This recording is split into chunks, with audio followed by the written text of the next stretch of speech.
Hello, j'espère que vous allez bien.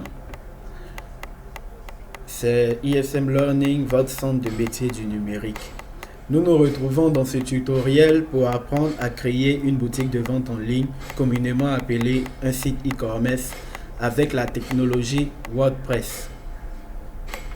Donc WordPress, c'est un CMS qui nous permettra de créer un site e-commerce sans pour autant savoir coder, sans être un expert en développement web.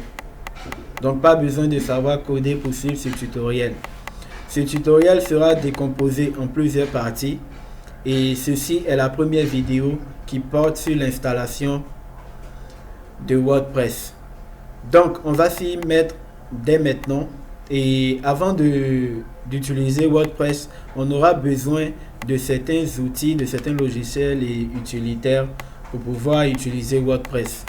Donc vous vous rendez sur votre navigateur web, que ce soit Google Chrome, Firefox, peu importe, et vous partez dans la barre d'adresse, vous entrez WordPress.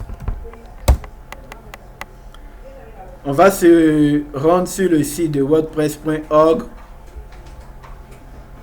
Donc quand vous serez sur la page de Google, vous aurez plusieurs liens. Il y a wordpress.com et wordpress.org. Nous, on va se rendre sur le site de wordpress.org pour télécharger WordPress. Donc, vous cliquez sur obtenir WordPress.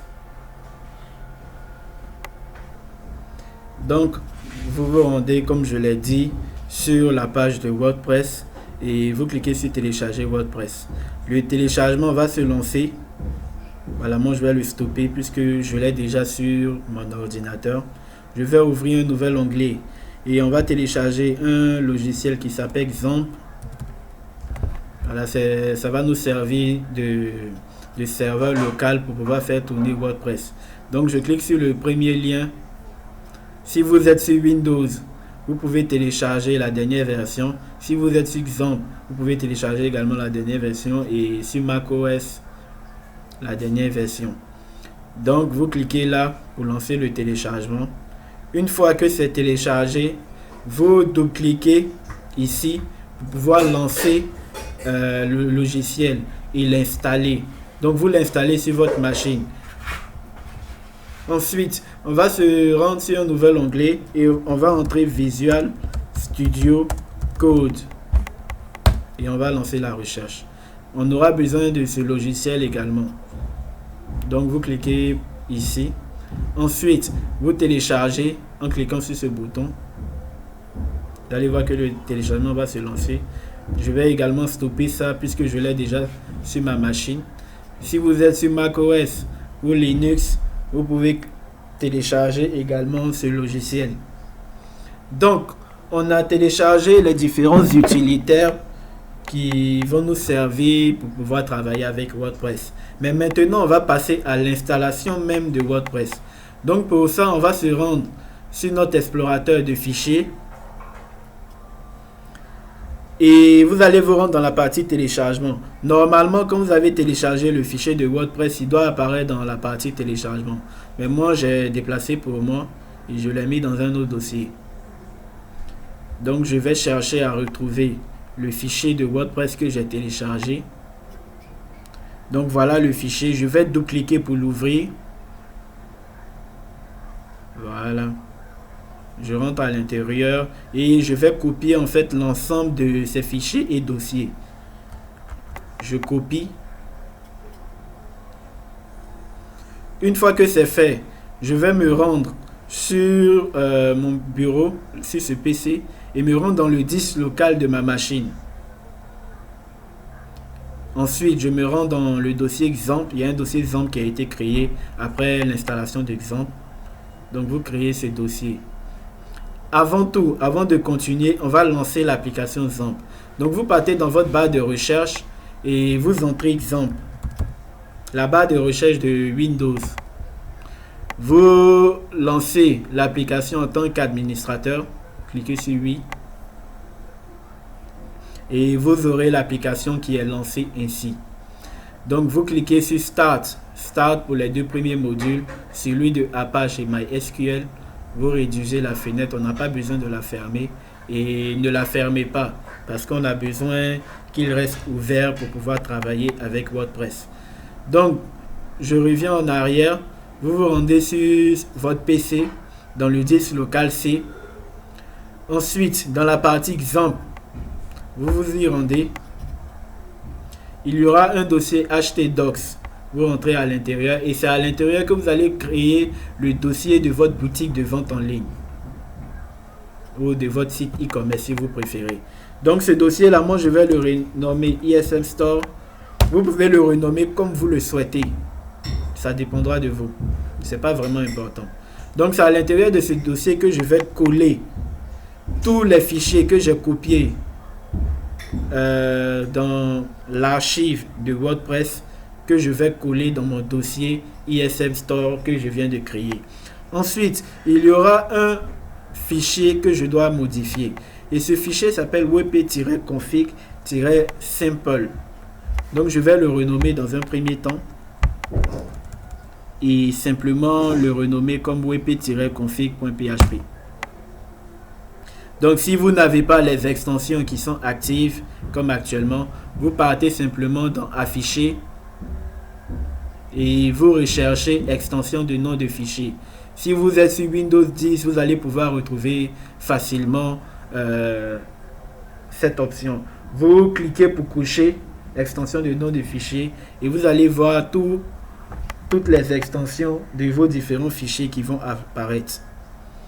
Donc, on revient sur wp-config.php et je double-clique pour l'ouvrir. Quand il va s'ouvrir avec Visual Studio Code. S'il ne s'ouvre pas avec Visual Studio Code, c'est pas grave. Vous pouvez ouvrir le fichier avec votre bloc-notes, votre application bloc-notes. Donc là, on va changer le nom de la base de données. Donc la base de données, vous pouvez la renommer comme vous le souhaitez. Vous pouvez donner un nom comme vous le souhaitez. Mais sauf que vous ne devez pas utiliser de majuscules, ni mettre d'espace dans le nom, ni mettre également de caractères spéciaux, ni d'accent particulier. Donc là, moi, je vais renommer ça ISM Store. Ensuite, l'utilisateur de la base de données, vous devez mettre root. Ensuite, le mot de passe de base de données, vous devez simplement supprimer pour le laisser vide. Et une fois que c'est fait, vous sauvegardez. Vous cliquez sur Fichier, Enregistrer. Ensuite, on va fermer ça. Et là, maintenant, on va se rendre sur notre navigateur pour créer la base de données. Donc, je vais sur mon navigateur, j'entre localhost. Voilà, localhost. Vous serez redirigé vers cette page. Vous cliquez sur phpMyAdmin. Ensuite, nouvelle base de données.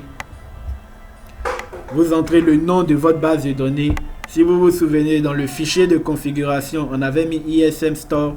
Donc là également, j'écris ISM Store. Et je clique sur Créer. Une fois que c'est fait, j'ouvre un nouvel onglet. J'entre localhost / le nom de mon dossier. C'est-à-dire le dossier que vous avez créé dans exemple htdocs. Moi j'ai mis ISM Store. Vous devez écrire le nom du dossier dans le chemin de l'URL ici. Donc moi j'ai écrit ISM Store en majuscule. Je mets / wp-admin et je lance. Et j'attends simplement que la page se charge. Vous verrez que vous serez redirigé vers la page d'installation de WordPress. Donc là, vous pouvez mettre le titre de votre site. Moi, je mets ISM Store. L'identifiant, vous mettez ce que vous souhaitez. C'est ce qui va vous permettre en fait de vous connecter à votre projet WordPress. Donc là, moi, je mets test. Ici également, je mets test. Je confirme l'utilisation du mot de passe faible. J'entre mon email et je clique sur le bouton installer WordPress.